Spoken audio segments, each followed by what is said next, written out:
Hello to a sea. I'm going to read you a story today, and it's called The Prince Who Shrank.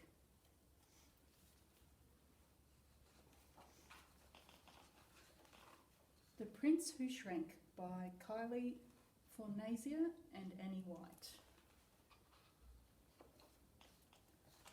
There was once a young prince who made everyone around him feel small. "I would rather eat mud," he said to the cook. "Those roses smell worse than your feet," he said to the gardener. "You call this clean?" he said to the washerwoman. The servants always walked away feeling as small as a castle mouse. One morning, the prince awoke with a big problem. He called for his servants.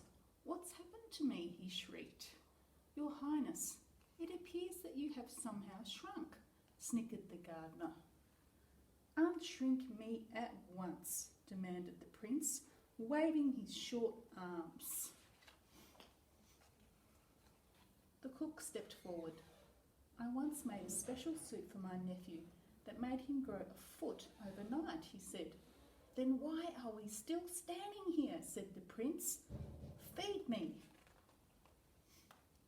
For hours, the prince slowly ate the soup, but he did not grow an inch. "I've probably grown smaller, you silly man," said the prince. The gardener stepped forward. "In winter, I put mulch on my roses to help them grow," he said. "Then why are we still standing here?" said the prince. "Mulch me." For hours, the prince stood in wet soil and mulch, but he did not grow an inch.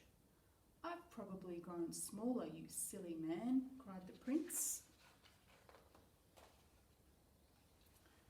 The washerwoman stepped forward. "When clothing shrinks, I soak it in cold water and hang it on the line to stretch," she said. "Then why are we still standing here?" said the prince. "Soak me, stretch me." For hours, the prince hung in the cold wind, but he did not grow an inch. "I've probably grown smaller, you silly woman," cried the prince. For once, the prince was right. He had shrunk some more.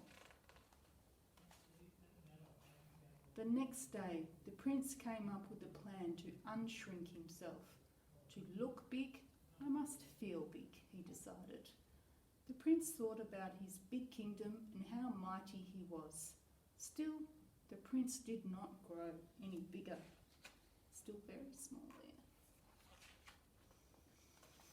He called for his servants. "Tell me all the things that are good about me. Make me feel big," the small prince demanded. Said the cook. Said the gardener. Said the washerwoman. "There is nothing good about me," thought the prince, as his eyes filled with tears. And he walked away feeling as small as the whiskers on a castle mouse. The prince went for a long walk until his tears dried and an idea came to him.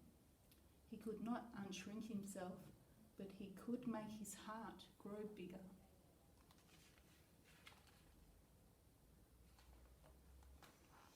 "That was delicious," he said to the cook. "I've never smelt sweeter roses," he said to the gardener.